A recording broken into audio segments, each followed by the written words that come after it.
नमस्कार दोस्तों, defence show में आपका स्वागत है। तो दोस्तों, बड़ा अपडेट आ रहा है। भारत और चीन के बीच कॉर्प्स कमांडर लेवल की 14 घंटे चली लंबी बैठक अब खत्म हो चुकी है और कुछ डिटेल सामने निकल कर आई हैं। तो इतनी लंबी आखिर क्यों चली ये बैठक, किन किन पॉइंट्स पर चर्चा हुई, भारत का यहाँ पे क्या पॉइंट था और चीन का क्या पॉइंट था, इसके अलावा भारत ने जिन स्ट्रेटेजिक हाइट्स पर कंट्रोल लिया था उनकी यहाँ पे कैसे एक महत्वपूर्ण भूमिका रही, ये सारी बातें मैं आपको एक्सप्लेन करूंगा इस वीडियो में। तो वीडियो में अंत तक बने रहिए। साथ ही लेटेस्ट डिफेंस अपडेट्स के लिए चैनल को सब्सक्राइब कर लीजिए। तो चलिए वीडियो शुरू करते हैं।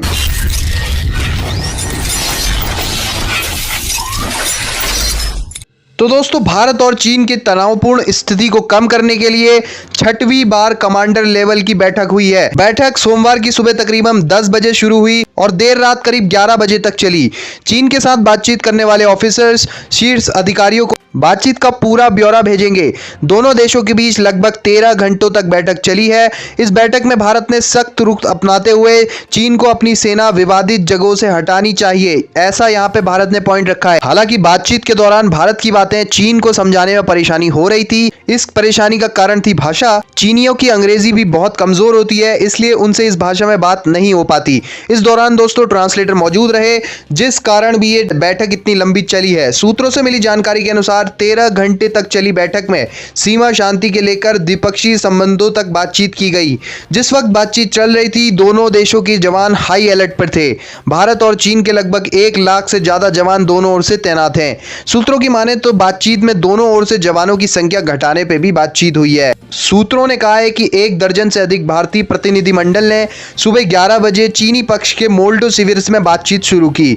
इस बातचीत में इतना टाइम इसलिए लगा क्योंकि दोनों के बीच भाषा की दिक्कत हो रही थी। दोनों के बीच बातचीत अनुवादकों की मदद से हुई। इस बातचीत में एक और बात देखने को मिली, वो ये है कि भारत की ओर से 14 कोर कमांडर के 2 लेफ्टिनेंट जनरल अधिकारियों को भेजा गया था। हालांकि लेफ्टिनेंट जनरल हरिंदर सिंह लद्दाख में अपना कार्यकाल पूरा कर रहे हैं और अगले महीने लेफ्टिनेंट जनरल PGK मेनन उनकी जगह लेंगे, इसलिए हालिया स्थिति से वाकिफ होने के लिए उनको भी बातचीत में शामिल किया गया था। दोस्तों, चीन की ओर से प्रतिनिधिमंडल का नेतृत्व दक्षिण सिंजियांग सैन्य क्षेत्र के कमांडर मेजर जनरल लियू लिन ने किया। दोस्तों, इस बैठक का एक महत्वपूर्ण पहलू भारतीय राजनीति की उपस्थिति थी। रिपोर्ट्स के अनुसार चीन के साथ कमांडर लेवल बैठक में पूर्वी एशिया के संयुक्त सचिव नवीन श्रीवास्तव भी मौजूद रहे। सैन्य कमांडर वार्ता में एक राजनयिक भेजने की योजना ने चीन को सोचने पर मजबूर कर दिया।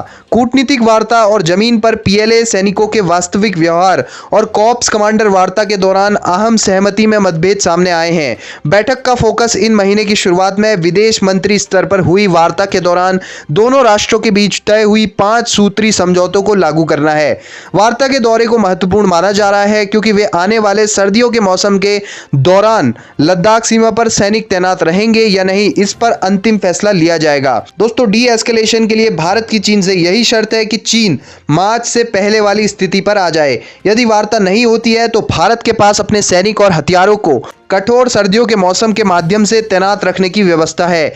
यहां तक कि 18,000 फीट से भी आगे की तैयारी पूरी है।